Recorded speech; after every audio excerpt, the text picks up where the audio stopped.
Hello friends, कैसे हैं आप सभी। आशा करती हूँ आप सभी बहुत ही अच्छे होंगे। स्वागत है आप सभी का हमारे यूट्यूब चैनल स्मार्ट स्टडी 101 पर और मैं हूँ दिव्या वर्मा। दोस्तों, आज हम लोग पढ़ने जा रहे हैं थियोडोर रूसो के बारे में। बहुत ही ज़्यादा महत्वपूर्ण कलाकार हैं, इम्पॉर्टेंट कलाकार हैं। तो ध्यान से इस वीडियो को देखिएगा और साथ ही में अपने नोट्स भी बनाते रहिएगा, क्योंकि यहाँ पर नोट्स प्रोवाइड कराने की कोई भी सुविधा उपलब्ध नहीं है। इसलिए अपने नोट्स आप लोग खुद से ही बनाइए। और अगर आप लोगों को ये वीडियो पसंद आती है, आपके लिए हेल्पफुल रहती है, तो प्लीज़ वीडियो को लाइक शेयर ज़रूर कीजिएगा। और इसी प्रकार की अन्य वीडियोस देखने के लिए हमारे इस चैनल को सब्सक्राइब भी करके रखिएगा।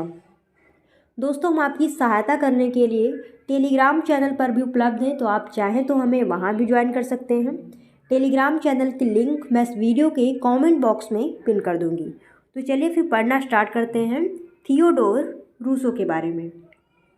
रूसो का जन्म 1812 ईस्वी में पेरिस में एक दर्जी के घर हुआ था। तो थियोडोर रूसो का जन्म पेरिस, फ्रांस में 1822 ईस्वी में हुआ था और इनके पिताजी दर्जी थे। बारबीजा दल में रूसो सबसे अधिक क्रियाशील और प्रसिद्ध कलाकारों में से एक था।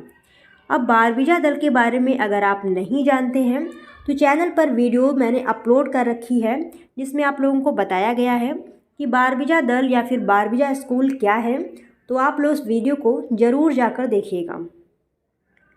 वह नगर में उत्पन्न हुआ था, पर बचपन में आरा मशीन चलाने वाले अपने चाचा के गांव में रहने के कारण उसे खेत और प्राकृतिक वातावरण बहुत अच्छे लगते थे। तो इसका जन्म तो शहर में हुआ था, लेकिन ये अपने चाचा के घर गांव में रहता था और गांव में खेत वगैरह तो होते ही हैं।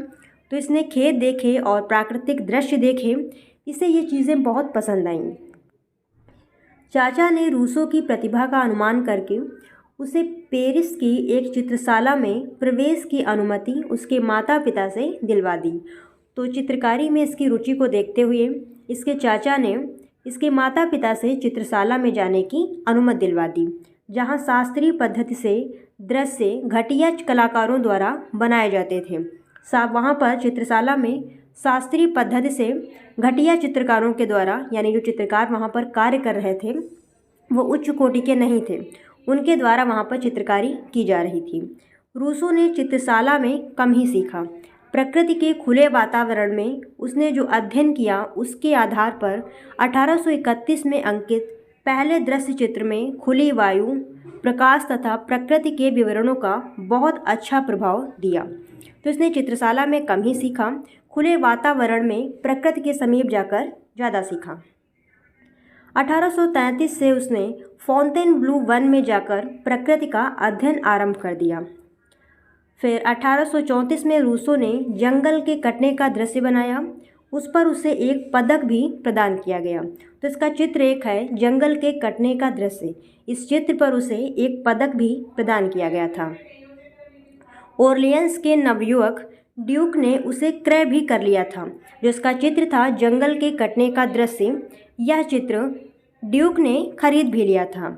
इससे पुराने कलाविदों ने ईर्ष्या से उसके चित्रों का सैलून में प्रदर्शन बंद करवा दिया।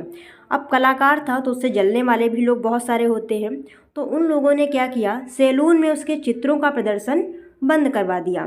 परिणाम स्वरूप 1836 में उसका एक अत्यंत सुंदर चित्र, जिसमें पशुओं के झुंड में पहाड़ी चरागाह से नीचे उतरते हुए दिखाया गया है, सैलून ने अस्वीकृत कर दिया।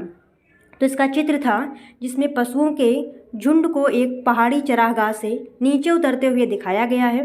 बहुत ही सुंदर चित्र था, लेकिन फिर भी इसे सैलून ने अस्वीकृत कर दिया। आज यह चित्र रूसो की सर्वश्रेष्ठ कृतियों में गिना जाता है।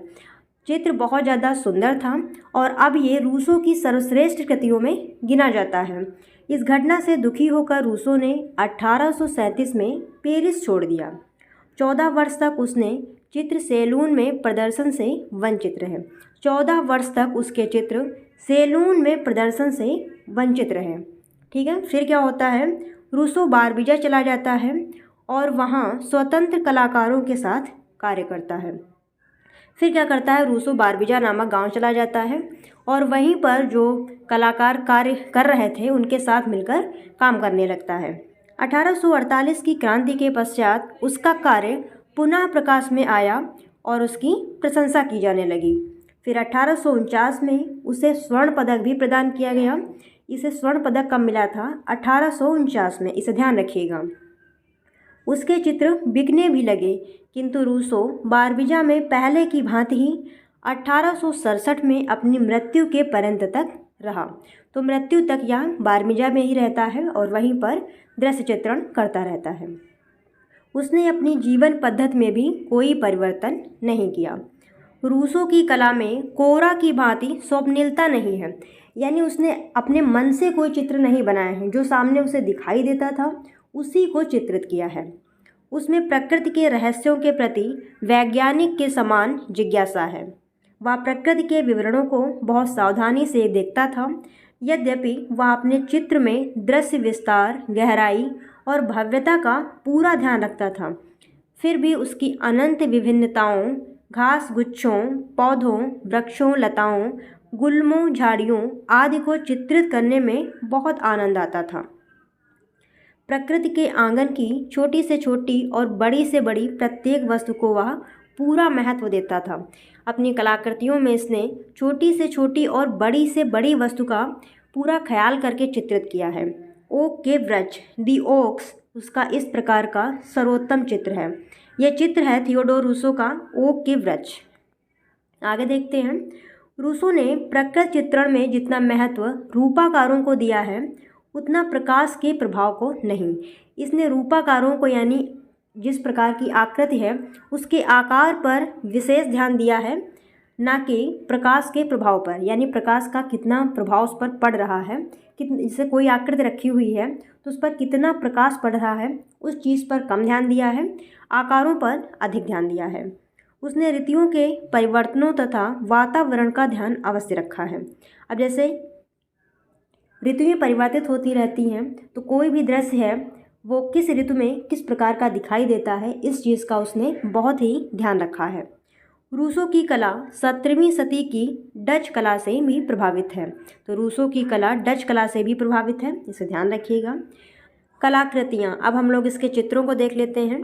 पहला चित्र है ओक के वृक्ष, फिर नेक्स्ट जंगल के कटने का दृश्य, माउंट ब्लॉक पर तूफान, fishing village, study of tree Trunks, a river landscape, the forest of fountain blue, Ottoman landscape. तो ये हो गई इसकी कलाकृतियाँ और इसी के साथ ये वीडियो भी समाप्त होती है। आई होप आप लोगों को ये वीडियो पसंद आई होगी। वीडियो पसंद आई हो तो वीडियो को लाइक शेयर ज़रूर कीजिएगा और इसी प्रकार की अन्य वीडियोस देखने के लिए हमारे इस चैनल को सब्सक्राइब भी कर लीजिएगा। फिर मिलते हैं दोस्तों ऐसी किसी नई वीडियो के साथ, तब तक आप जुड़े रहें हमारे साथ। धन्यवाद दोस्तों, जय हिंद।